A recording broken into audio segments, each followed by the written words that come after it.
오늘부터 우리가 아브라함의 말씀을 마치고 예수님을 따라라는 주제를 가지고 함께 하나님의 말씀을 나누도록 하겠습니다.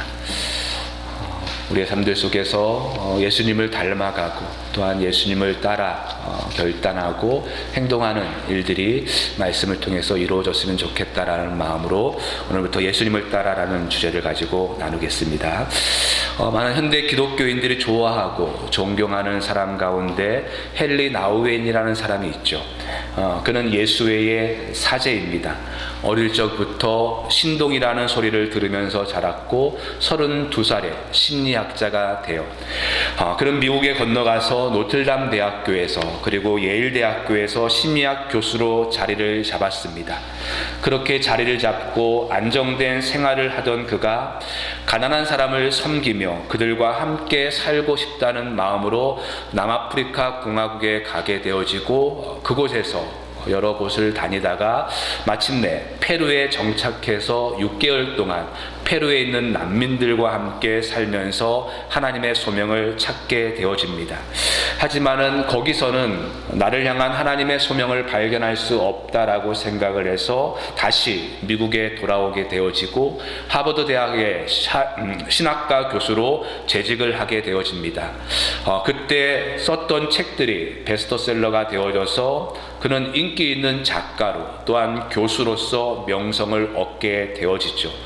그렇게 명성을 얻던 중에 그는 갑자기 학교를 그만두게 되어지고 캐나다 토론토에 있는 발달 장애인의 공동체인 라르시에 들어가서 몇 명의 장애인들과 함께 생활을 하게 되어집니다.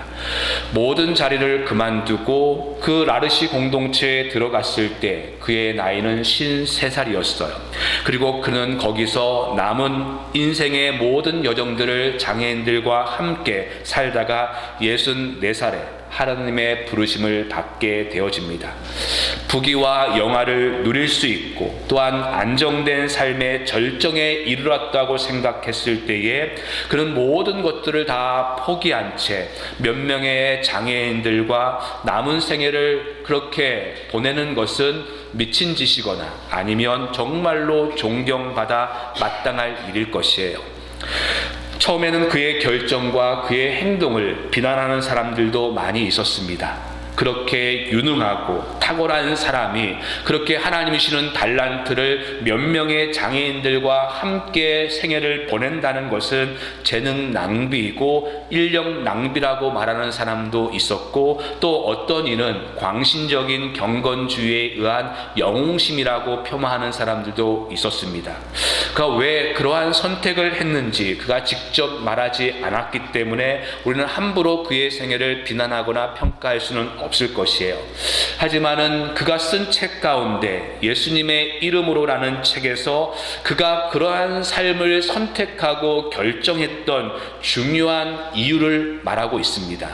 그는 그러한 모든 선택의 결정에서 예수님께서 제자에게 하셨던 말씀, 내가 나를 사랑하느냐, 내가 나를 사랑하느냐라는 그 주님의 질문에 대한 답을 찾는 것이다 라고 이야기를 했어요. 세상의 시각에서 보면 잘 나가던 자리를 내려놓고 빈민촌에 가고 또한 장애인들을 찾아가는 그 모든 이유가 내 인생의 목표가 무엇일까, 아니면 인생에서 좀 보람있는 삶을 살아가는 것은 무엇일까, 이러한 답을 찾기 위함이 아니라 주님은 나에게 하셨던 그 질문, 내가 나를 사랑하느냐, 이 질문에 대한 답을 찾아가는 과정에서 내린 결론이었다는 것입니다. 저는 헨리 나우엔이 자신의 인생에서 그 선택과 결정 앞에서 내가 나를 사랑하느냐, 이 질문 앞에 자신을 내려놓고 정말로 주님을 사랑하기에 그러한 삶을 선택하고 결정했던 이 일들이야말로 우리 그리스도인들이 해야 될 될 질문이고 또한 해야 될 결정이라고 생각합니다. 주님의 은혜로 이 세상에 어떠한 것과도 바꿀 수 없는 생명을 얻었고 그러한 생명을 주신 주님을 진심으로 사랑한다고 고백하여서 예배하고 있는 우리들은 정말로 이 땅을 살아가면서 우리의 모든 삶의 선택과 결정에 있어서 내가 주님을 사랑합니다. 그 답으로서 선택을 해야 될 것이에요. 정말로 우리는 오늘 이 질문, 주님이 우리에게 말씀하셨을 때에 내가 나를 사랑하느냐, 이 질문 앞에 우리 자신들을 솔직하게 고백해야 될 것입니다. 정말로 너는 나를 따르기를 원하느냐, 정말로 너는 나를 사랑해서 나를 본받기를 원하느냐, 이 질문 앞에 서야 될 줄 믿어요.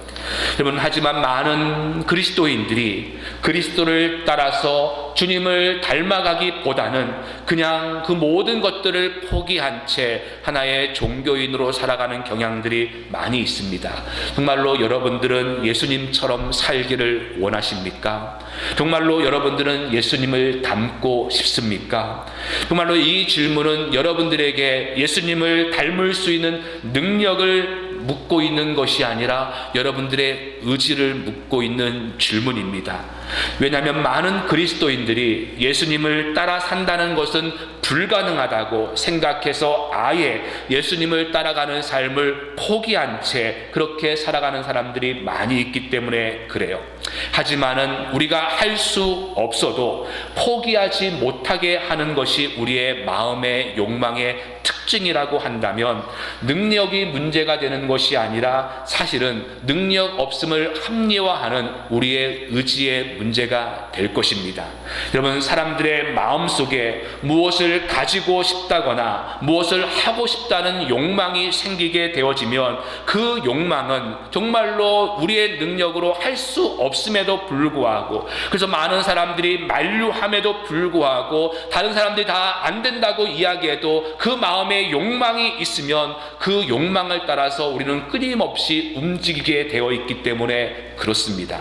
주님을 따라 산다는 이 말이 결코 쉬운 일도 결코 가벼운 일도 아니겠지만은 우리가 함께 말씀을 살펴보면서 우리 속에 주님을 닮고 싶다는, 주님을 따라가고 싶다는 그 마음의 욕망들이 다시 한번 움트고, 그래서 그 욕망을 따라서 우리의 삶들 속에서 주님을 따라 살아갈 수 있는 그 결단들과 삶이 이루어질 수 있기를 간절히 소망합니다.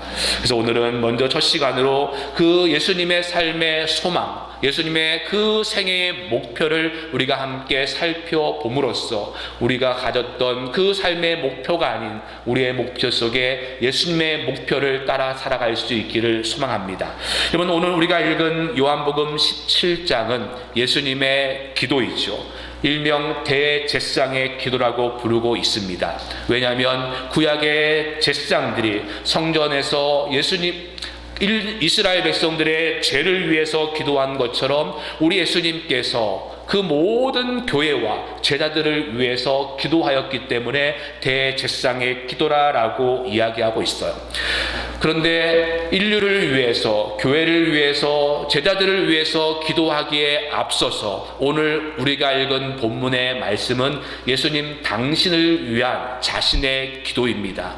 여러분, 특별히 이 기도는 1절에 기록하고 있는 것처럼 아버지의 때가 이르렀다라고 말씀하고 있죠. 아버지의 때, 바로 예수님께서 십자가에 못 박힐 때가 이르렀다고 말씀하고 있습니다. 여러분, 이 말씀은 예수님께서 십자가에 못 박히기 바로 전날에 하신 기도예요. 즉 예수님은 죽음을 앞두고, 당신의 죽음을 앞두고 당신을 위해서 기도하고 있는 것이에요.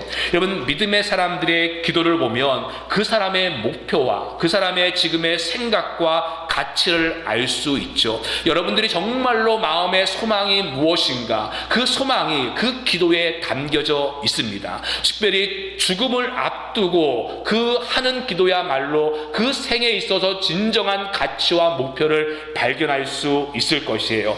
여러분, 예수님께서 당신의 그 죽음을 앞두고 자신을 위해서 기도하고 있습니다. 이 기도를 통해서 예수님이 생각했던 목표와 가치를 우리는 발견할 수 수 있을 것이에요. 근데 그 가치를 앞두고 있어서 먼저 우리 예수님께서 기도하셨다는 것이 중요하죠. 여러분, 우리 1절 말씀 다시 한번 보실까요? 예수께서 이 말씀을 하시고 눈을 들어 하늘을 우러러 이르셨다라고 말씀하고 있습니다. 이 말씀을 하시고 그리고 아버지의 때가 이르렀다라는 이 두 가지의 상황에서 우리 주님께서는 기도하고 있습니다. 여러분, 앞서 말씀드렸던 것처럼 아버지의 때가 이르렀다는 것은 십자가를 질 때가 되었다는 것을 말씀하고 있죠. 이제 돌아가실 때가 되었다는 것이에요. 여러분, 우리가 복음서를 통해서 예수님의 삶의 모습을 보면 우리 예수님의 모든 사역의 시작과 끝은 기도로 시작하여 기도로 끝을 맺고 있는 것을 보게 되었습니다.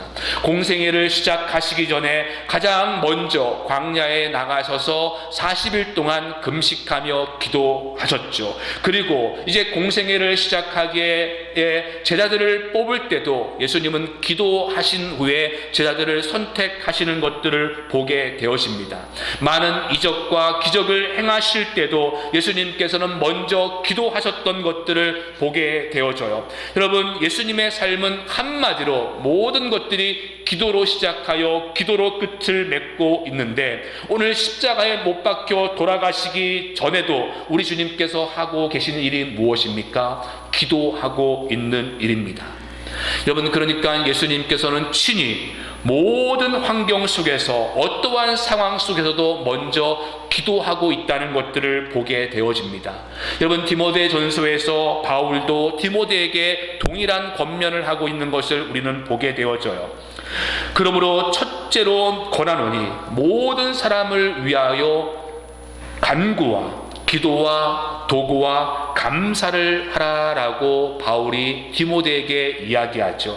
여러분, 첫째로 권하노니 할 때 이 첫째라는 이 의미는 시간적으로 앞선다라는 의미도 있겠지만은 비중에 있어서 가장 중요한이라는 의미도 있습니다. 그러니까 그 사역에 있어서 내가 정말로 교회를 섬기고 사역을 하는 데 있어서 가장 첫 번째 으뜸이 되어지고 가장 중요한 것은 무엇보다도 기도하는 일이라는 것이에요.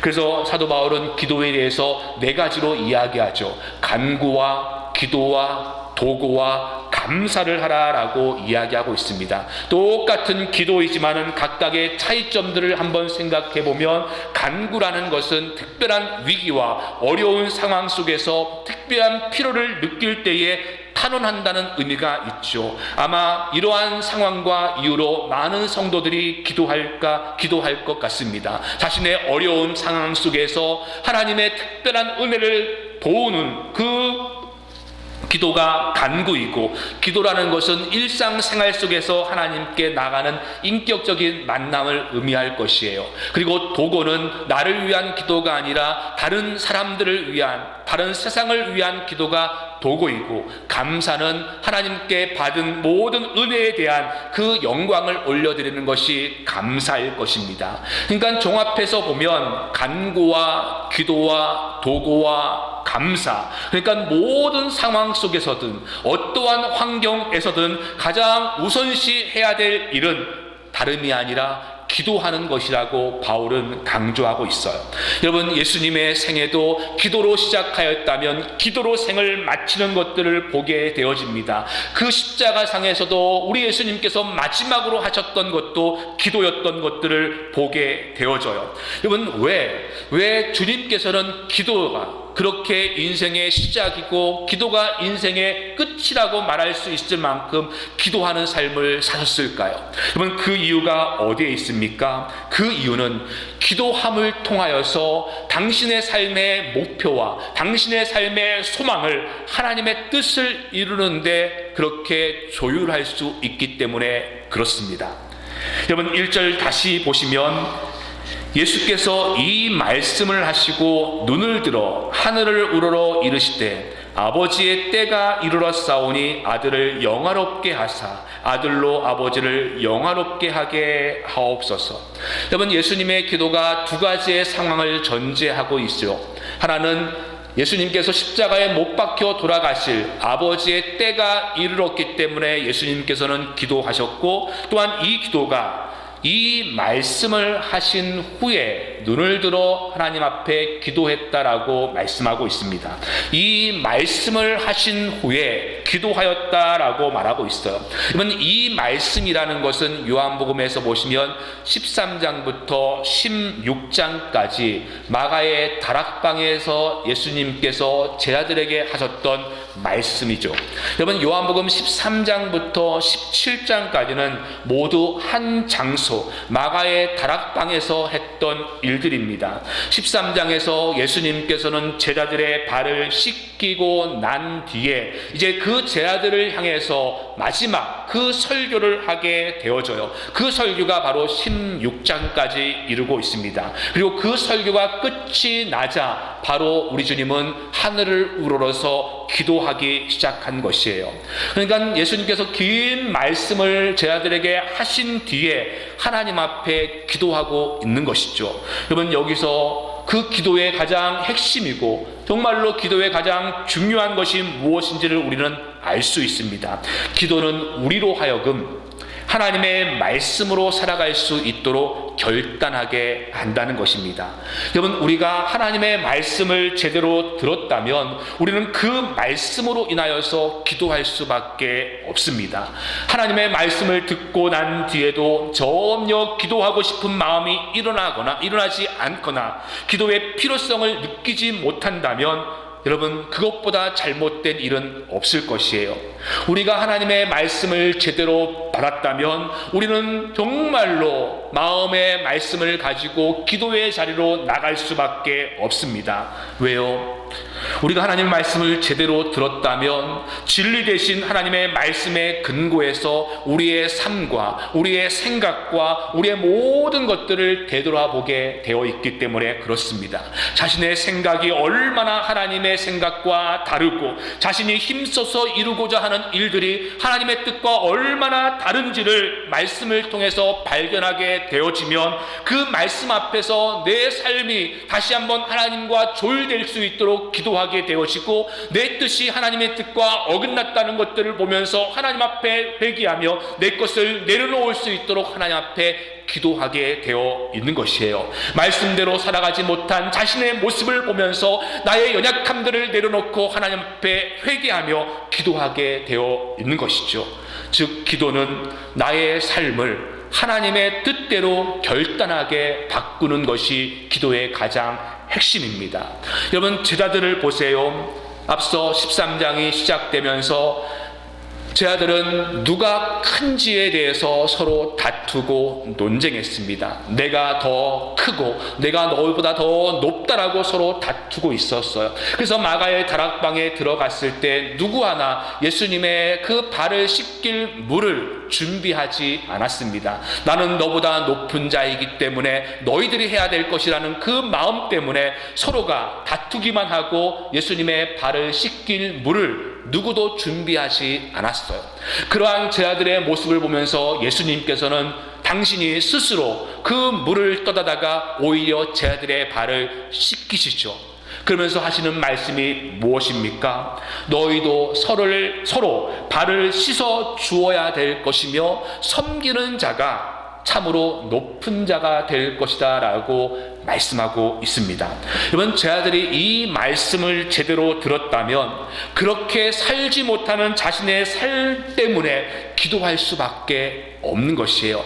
내 삶의 목표는 저 사람보다 더 높은 자리에 오르고 내가 너보다 더 높기 때문에 너희가 나의 발을 씻어야 된다라고 그렇게 생각하는 자신의 생각 속에 하나님께서 말씀하시죠. 높은 자가 오히려 낮은 자를 섬겨야 되고 섬기는 자가 높기 때문에 서로 발을 씻어 주어야 된다. 그 말씀을 제대로 들었다면 제자들은 기도할 수밖에 없습니다. 자신의 삶의 모습을 돌아보면서 그렇게 살지 못하는 자신들의 그 죄를 하나님 앞에 고백하고 제가 하나님의 말씀대로 제가 정말로 섬기는 자가 되겠습니다. 제가 저 사람을 위해서 발을 씻기는 자가 되겠습니다. 그렇게 결단하는 기도의 자리로 나가야 할 수밖에 없습니다.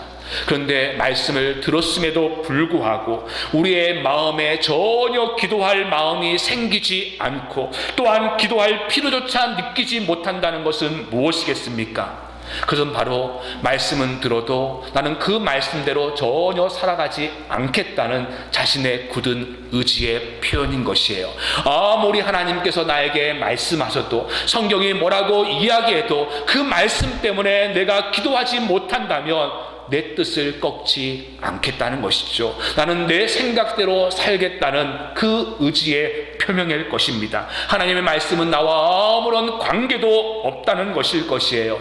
여러분, 그러기에 예수님께서는 기도하시는 것이죠. 기도할 때 나의 삶을 통해서 비로소 하나님의 뜻을 성취할 수 있고 기도함을 통해서 하나님의 일들을 이루어갈 수 있는 결단을 시작할 수 있기 때문에 그런 것입니다. 여러분, 기도는 나의 소원과 나의 목적을 하나님을 통해서 이루는 수단이 아니라 오히려 나를 하나님의 사람으로 바꾸는 수단이고 나를 통해서 하나님의 뜻들을 이룰 수 있는 수단이 바로 기도인 것이에요. 그래서 오늘 주님께서는 제 아들에게 모든 말씀을 마치신 후에 그 제 아들이 다 보고 들을 수 있도록 기도하고 있는 것이죠. 단순히 제 아들에게 하나님의 말씀을 가르치시고 난 뒤에 제 아들이 그 말씀을 이해하는 것으로 끝내는 것이 아니라 제 아들이 그 말씀대로 살아가기를, 그 뜻대로 살아가기를 결단하고 그래서 그 결단을 이룰 수 있도록 우리 주님께서는 기도하시는 것입니다. 그리고 당신 자신도 하나님의 뜻을 이룰 수 있도록 기도하고 있는 것을 보게 되어지죠.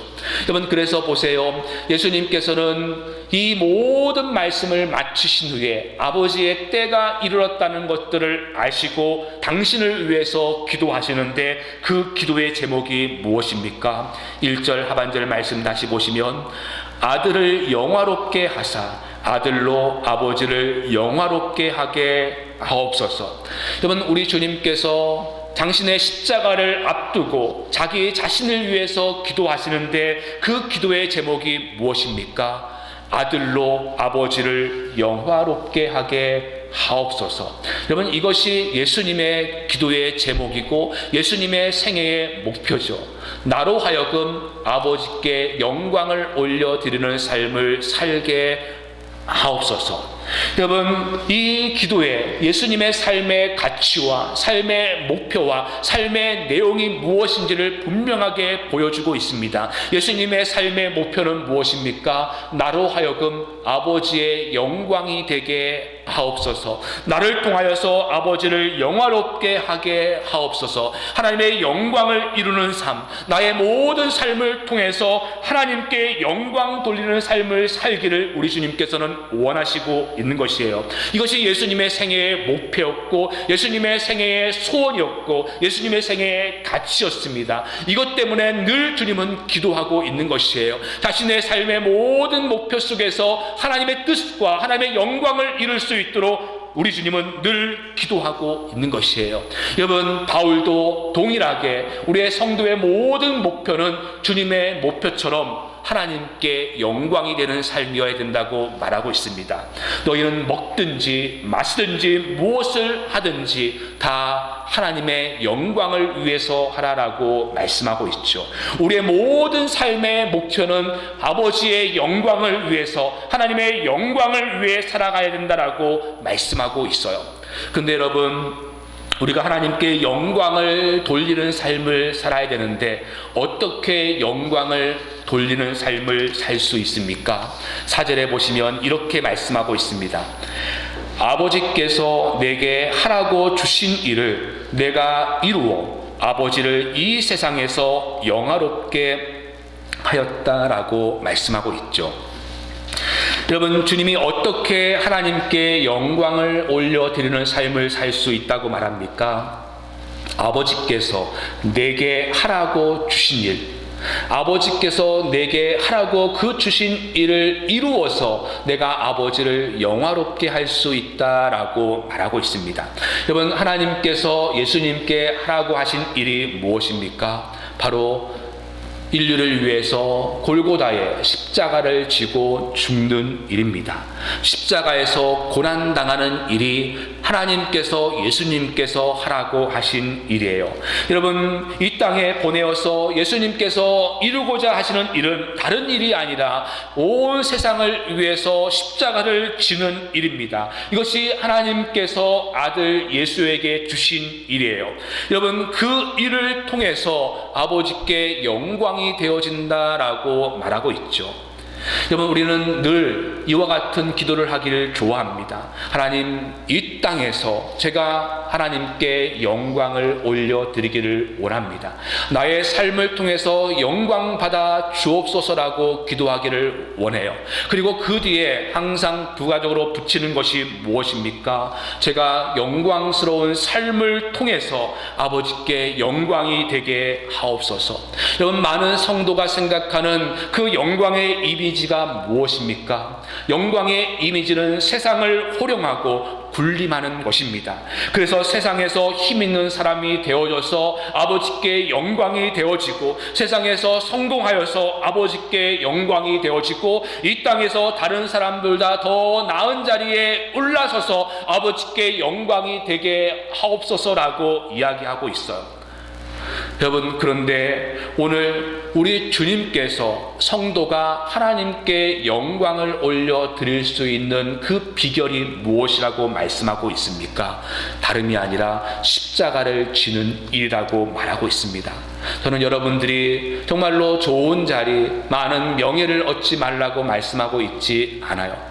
그 모든 자리에, 어떠한 환경에 있다 할지라도 정말로 십자가를 지면서 살아가는 것이 하나님께 영광을 올려드리는 일임을 잊지 마셔야 됩니다. 여러분, 요한계시록에서도 성도가 상징되어지는 두 증인이 하나님의 권세를 받아서 하는 일이 무엇이었습니까? 요한계시록 11장 6절 보시면, 그들이 권능을 가지고 증언을 마칠 때에 무적행으로부터 올라오는 짐승이 그들과 더불어 전쟁을 일으켜 그들을 이기고 그들을 죽일 터인즉 그들의 시체가 큰 성길에 있으리니 그 성은 영적으로 하면 소돔이라 하고 애굽이라고 하니 곧 그들의 주께서 십자가에 못 박히신 곳이라.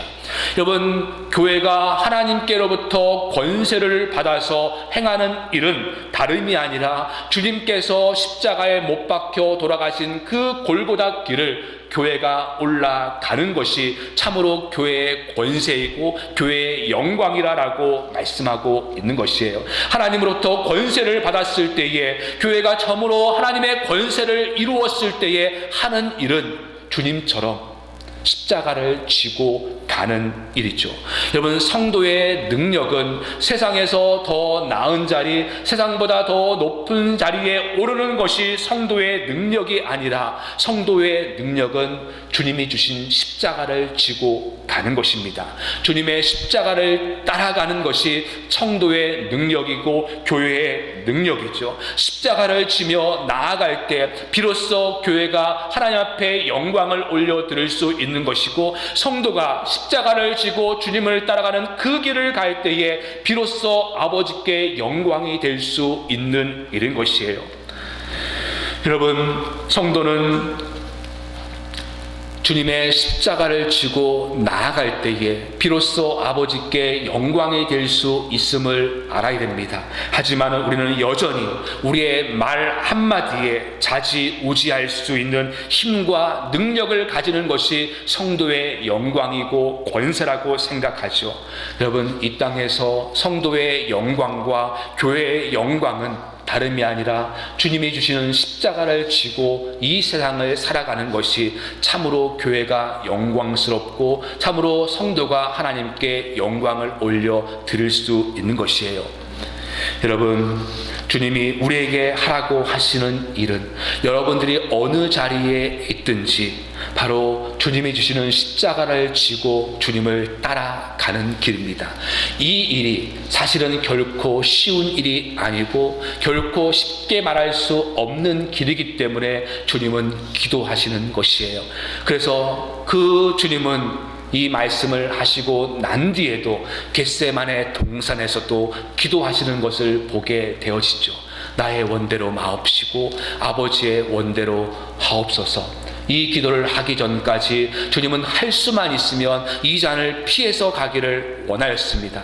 하지만은 기도함을 통하여서 당신의 생각이 아닌 아버지의 생각을 그 당신의 생각과 맞출 수 있고, 그래서 기꺼이 주님이 그 아버지께서 주신 그 일들을 이루어 갈 수 있는 것이에요.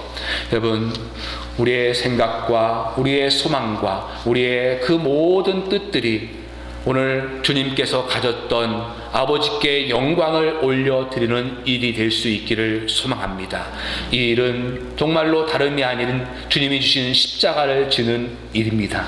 이 일이 결코 쉬운 일이 아니기 때문에 우리는 매일같이 하나님 앞에 기도함으로 나의 생각과 나의 뜻을 내려놓고 나의 혈기와 나의 욕망을 내려놓고 아버지의 뜻을 이룰 수 있도록, 십자가를 질 수 있도록 우리는 기도해야 될 것이에요.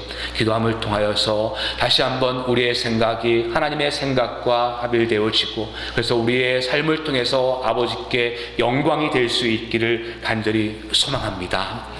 같이 한번 기도하시죠.